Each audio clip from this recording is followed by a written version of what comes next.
Hello, Michelle Kotler here, sharing real stories that happened over a 30-year career as a teacher, a school administrator, an evaluator, an advocate, and an attorney.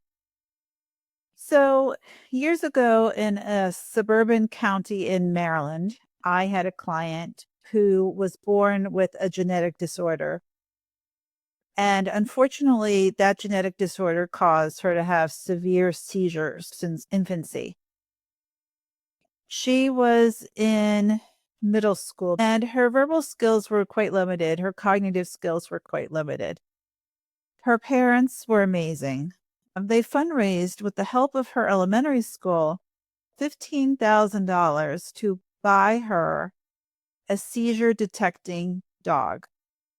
The dog was specially trained to be able to know before a seizure was about to happen and alert to the impending seizure. And the purpose of that was because the child had an implanted device that could interrupt and prevent the seizure from happening, but an adult had to know that the seizure was about to happen. And then there was a device that the adult could wave over the device that would trigger an electrical impulse that would then interrupt or break the seizure. And this was really important because the seizures had caused substantial brain damage, and they were trying to prevent more brain damage because the girl's skills were already quite limited and they wanted her to be able to retain whatever skills she had and not lose them completely. So the seizure implanted device was very important, and having the highly trained dog was an important component of this plan. Now, the elementary school had been fully on board with her getting this dog, and they even helped the parents raise the money. And the girl was on a wait list for, I believe it was about a year and a half before a dog became available for her. So the dog finally became available, and they got the dog. This dog was incredible. So the girl goes on to middle school. Now, the principal at the middle school, the girl's teacher at the middle school, the support staff, the teacher's aides, everybody wanted the girl to bring the dog to school. But like I said, the girl's ability to speak was quite limited. So there was someone in the central office for this public school system who decided that because the girl was limited in her speech capacity, she would not be able to control the animal herself. And the Americans with Disabilities Act, which I will call ADA for short, requires that the person be in control of the animal. So this person in the central office already decided that this girl would not be able to control the animal, and therefore the dog could not come to school with the child. Now, the child already was in a self-contained classroom. There was a door to the classroom from inside the school building, of course, and then the classroom had another door in the back that opened onto a grassy patch.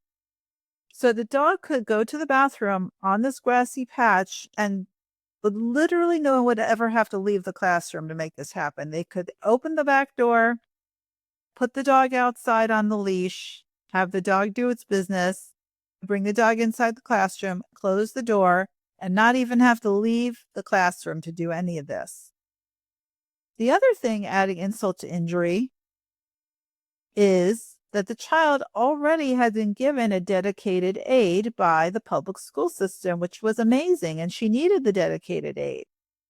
So the dedicated aide's job was to shadow this child and help her all day, every day. That was the expensive part of this whole operation. The school wasn't being asked to spend one more penny to facilitate having this dog in the classroom.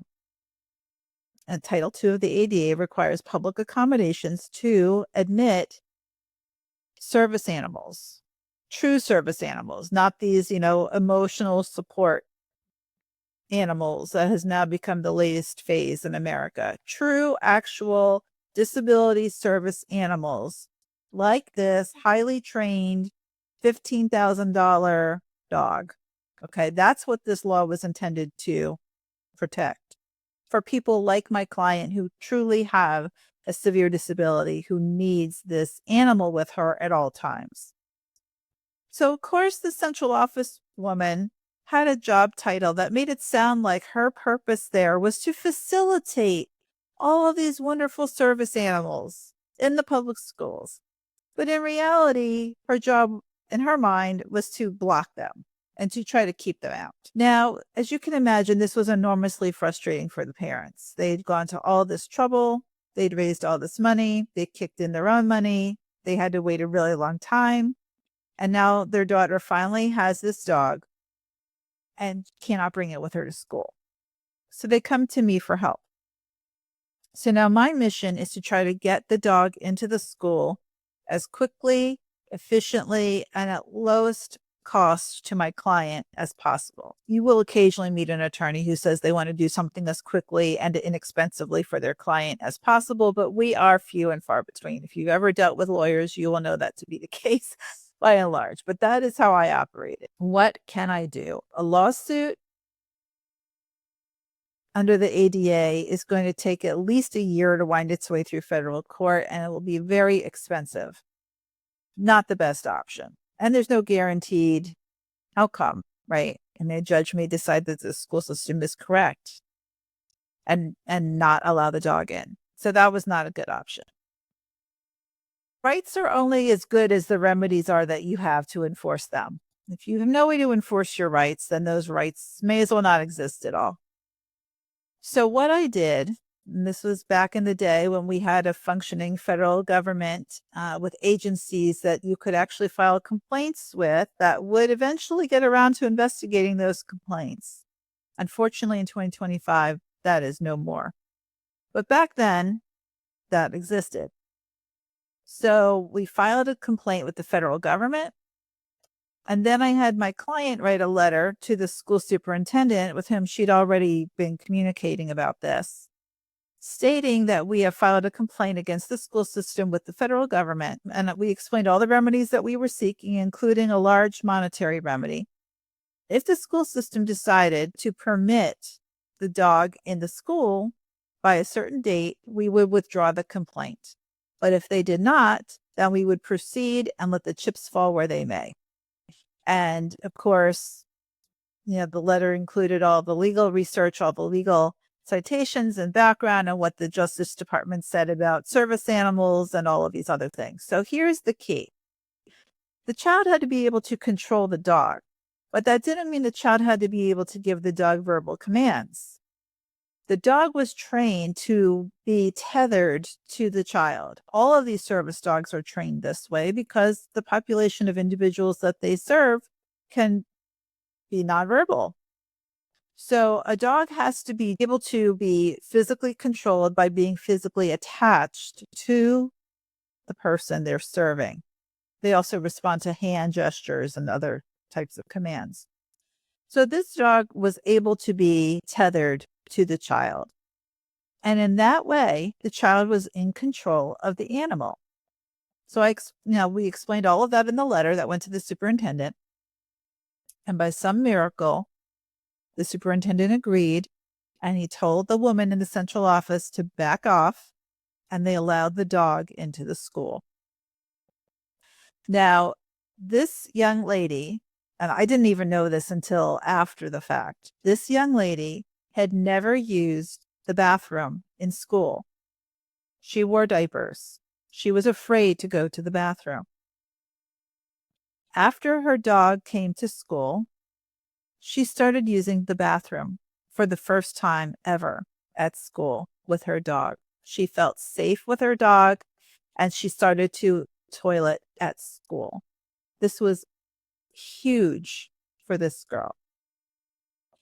The entire school embraced the dog. The mom sent me photos. On day one, there were every single person from the school, staff and students alike, gathered in the front lobby to welcome the dog, welcome the child with her dog and her mother into school on day one. And they had a banner welcoming the dog into school, clapping and cheering and smiling and all of the rest of it. So the school community embraced this animal. They wanted her to have her dog.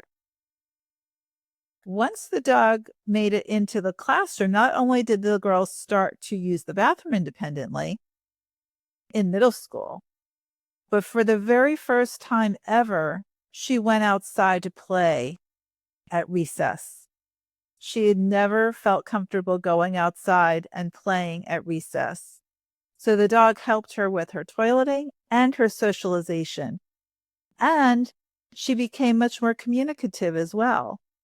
So she started talking more. Children would want to touch the dog, pet the dog. So this is not really the dog's name, but let's just say the dog was called Fido. She would say, Fido working. And that meant, the dog's working. You're not allowed to touch it. So she became more verbal as well as a result of having this dog. And this is the most amazing thing to me, I think. The dog actually became the class's dog. This dog was so well trained that after the first day of school, the dog knew exactly where the classroom was, and it just took her right to class. It knew right where her desk was, and it would instantly just go and lay down under the desk. And if she didn't have that dog go do anything else with her, that dog would have stayed under that desk all day long until it was time to go home, which is unbelievable to me. But that's how well trained this dog was. And the dog started alerting to other people in the classroom. So, for example, there was another child in the classroom who had a seizure issue, and the dog knew when that child was about to have a seizure and told them. There was some method that the dog would use to alert people, and the staff figured out, oh my gosh, this dog's alerting to this other child too. And it gets even better than that, if you can believe it.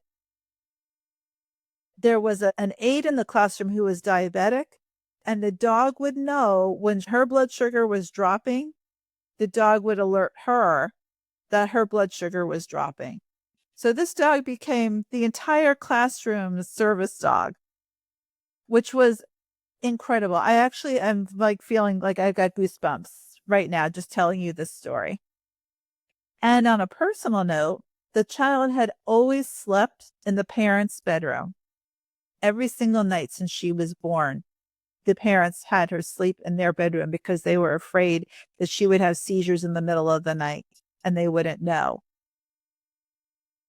Every single night. Now imagine that as parents, that you have your child sleeping in your bedroom every single night into middle school. And once they got this dog, the girl was able to sleep in her own bed, in her own room, and the parents had privacy for the first time ever. Now, that has nothing to do with education, but it was certainly an added bonus for them, as you can imagine. So this was just an incredible story. And when I was representing this family and helping and assisting with this matter, I had no idea that all these things were going to happen.